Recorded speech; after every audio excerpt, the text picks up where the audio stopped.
क्या आप जानते हैं कि भगवान शिव को न मंत्रों की जरूरत है, न जटिल पूजा विधियों की। उन्हें चाहिए सिर्फ एक सच्चा दिल, अटूट विश्वास और पूर्ण त्याग।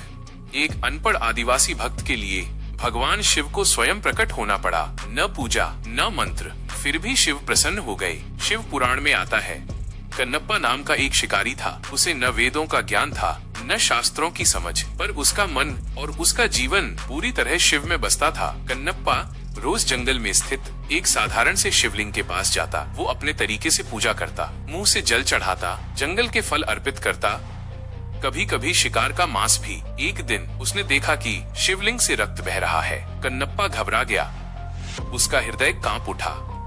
बिना एक पल सोचे उसने अपनी आंख निकालकर शिवलिंग पर रख दी ताकि रक्त बहना बंद हो जाए। फिर दूसरी आंख से देखा कि शिवलिंग के दूसरे भाग से अब भी रक्त बह रहा है। तब उसने अपने पैर की उंगली काटकर उस स्थान पर रख दी और दूसरी आंख भी अर्पित करने लगा। उस पल जहां मनुष्य की सीमा समाप्त होती है, वहीं भक्ति की पराकाष्ठा शुरू होती है। उसी क्षण भगवान शिव स्वयं प्रकट हो गए। उन्होंने कन्नप्पा को रोका, उसकी आंखें लौटा दी और करुणा से कहा, कन्नप्पा, तू मेरा सच्चा भक्त है।